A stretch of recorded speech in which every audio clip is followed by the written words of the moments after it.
Signal देता network में बा।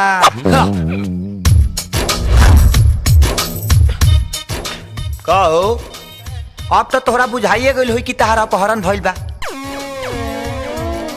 हम इहो बता देता नहीं कि कहाँ खातिर भइल बा। है हमार चेला सोको बा ना कि तोहरा बेटी से लव करता, ब्याह करे के चाहता। अपन दोनों तनी अखिया चियार के देखो, आखिर बतावे है चिरकुट में कौन सी कमी बा कि तू अपना बेटी खातिर डॉक्टर दामाद खोजल चाहता रहा। देखा हम बोली ले कम और सुने के तो हमारा आदतें नहीं खे। ये हमारा डायलॉग ना एगो हमार चेला बका दू इतना ना चेला बनो से नाम ही याद नहीं खे। हाँ वीर वीर ये डायलॉग बोल बोल के डाउन हो गई। हमरे डायलॉग रहे आप उनका हमारा दुकान पर झाड़ू मारे सांझे सवेरे, हमारा के पानी पिए चरण छू के जा मर्डर करे। आप उनका यहीं पर आ गया स्त्री का मिस्त्री। हाँ हाँ और हिट हो गई ये डायलॉग बोल बोल के।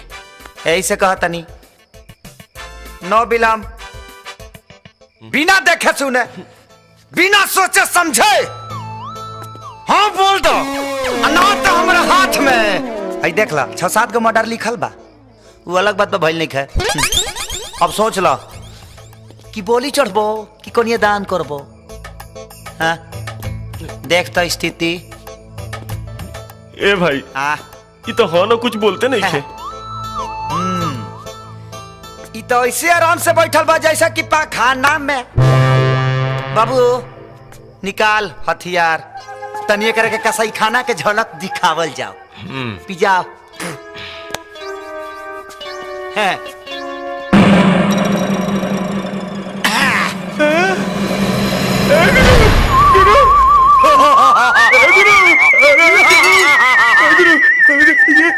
रे रे मारे मारे बाभिया फाट जाइबो।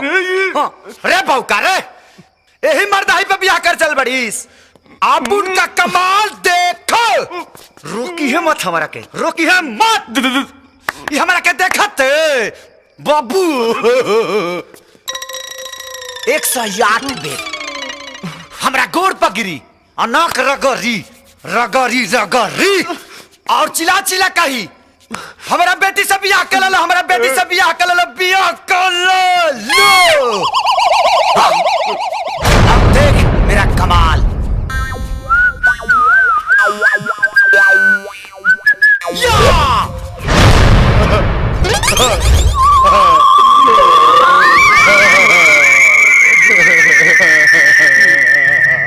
का कहले हम तोर चेला है और तोर दुकान पर झाड़ू लगाओ। और का कहले तोर डायलॉग बोल बोल के हम हिट हो गए बानी। 108 बेर हम तोर पैर पे नाक रगड़े। डॉन भाई हमरा साफ कर दे साफ गंदगी। डॉन भाई अगर हमरा पता रहित कि तोरा बेटी से बियाह करे के चाहता तो हमारा एग्रीमेंट के बाना कोई फेर देले रहती।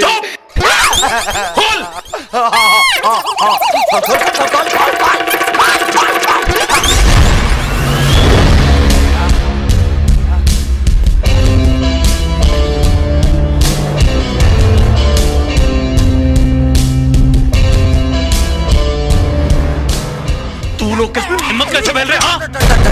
हाँ भाई गोली मत मारा, अभी ले हमारे बियाह नहीं के भाई। हमारा का पता रह जे साथी हमारा का पार पर चढ़ जाइए दादा।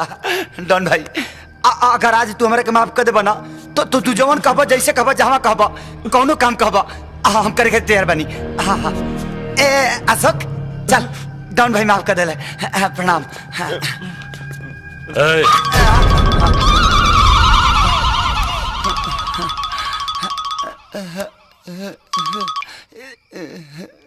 हाँ रागिनी कब से रिंग होत रहे उठौला का है ना का भइल?